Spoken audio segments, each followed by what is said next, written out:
ఇది బాధకరమైన వ్యవహారం అంటూ. నేను కూడా ఒక ఎస్టీ బిడ్డని, నేను కూడా ఒక గిరిజనుని. ఆ వ్యవహారం నాకు జరిగినా కూడా నాకు కూడా అవమానకరంగా ఉంటుంది.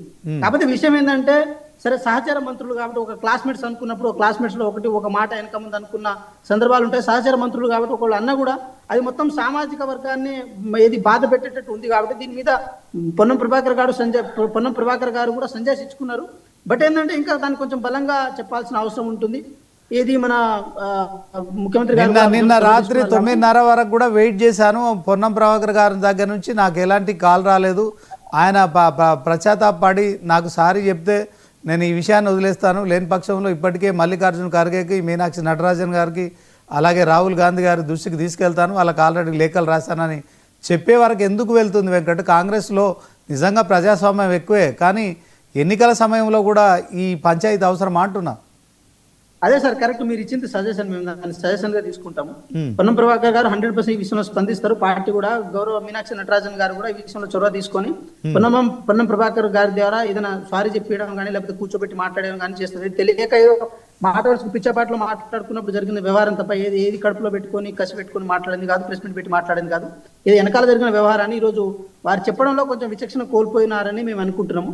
సో దాన్ని కొంచెం సర్దుబాటు చేసుకోవాల్సిన అవసరం ఉంది. మీరు చెప్పిన వ్యవహారాన్ని కూడా సలహా రూపంలో తీసుకుంటాం, దాన్ని సర్దుబాటు చేసుకుంటాం. ఇక్కడ ఒక చిన్న మాట, చెప్పండి సార్.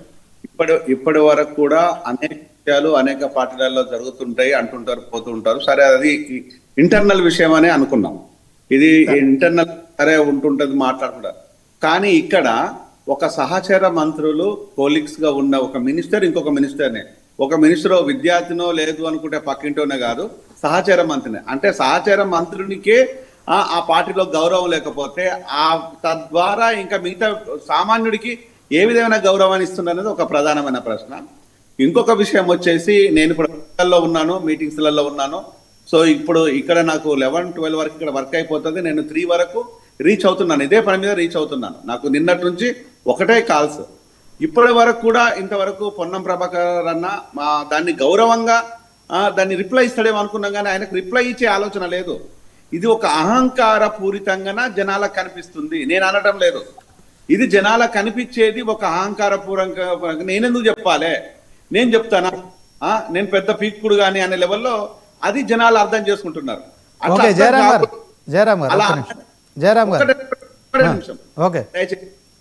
అట్లా అర్థం కాకూడదు. మనం ఎవరికైనా కూడా మనము ఇక్కడ సర్వెంట్స్ అని చెప్పుకుంటున్నాము, సర్వీస్ అని చెప్పుకుంటున్నాము రాజకీయాలంటే. కానీ అహంకారం కానీ ఆధిపత్యం మాత్రం కాదు.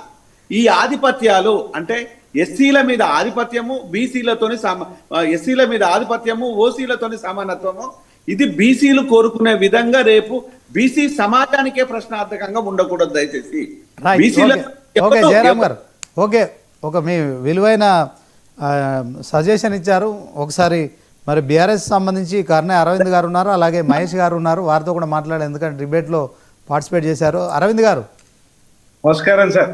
సారీ ఫర్ ది లేట్, ఎందుకంటే మరి వాస్తవానికి పాపారావు గారు అంటే ఒకదానికి ఒక ముడిపడిన అంశం కనుక ముందుగా మంత్రుల మధ్య ఇష్యూ తీసుకున్నాము. సో ఎలా చూస్తారు ఇప్పుడు జూబ్లీహిల్స్ ఉప ఎన్నిక కావచ్చు, స్థానిక సంస్థలు కావచ్చు, హైకోర్టు తీర్పు కావచ్చు, సో కాంగ్రెస్లో మరి ఇవి విభేదాలు బయటికి రావడము, ఇదంతా ఎట్లా చూస్తామంట సార్? ముందుగా మీకు ప్యానెల్లో ఉన్నటువంటి పెద్దలందరికీ మంచి నిండా దండాలి సార్, నమస్కారాలు. పొన్నం వ్యాఖ్యలు కలకలం రేపుతా ఉన్నది కాంగ్రెస్ పార్టీలో అనేటువంటి విషయాన్ని ఎవరిని అడిగినా చెప్తా ఉంటారు. ఆదివారం రోజు జూబ్లీహిల్స్ ఉప ఎన్నికకి సంబంధించి ఏదో రైమత్ నగర్ కి సంబంధించి మీటింగ్ లో తను దున్నపోతు అనేటువంటి విషయాన్ని, ఒక సహచర మంత్రిని అనడము అనేటువంటి విషయాన్ని ఎవరు కూడా దీన్ని స్వాగతిస్తలేరు, దీన్ని ఏకీభిస్తలేరు అనేటువంటి విషయాన్ని చాలా స్పష్టంగా తెలంగాణలో ఉన్నటువంటి అన్ని రాజకీయ వర్గాలందరూ కూడా దీన్ని మాట్లాడుకుంటున్నారు. దీనికి సంబంధించి ఆ మాట ఎందుకు మాట్లాడాల్సి వచ్చింది అనేటువంటి విషయాన్ని కూడా ఇప్పటికే లక్ష్మణ్ గారు కోరినరు, మీరు క్షమాపణ చెప్పాలి అనేటువంటి విషయాన్ని మాట్లాడినరు. ఆ తర్వాత పక్కకే వివేక్ గారు కూడా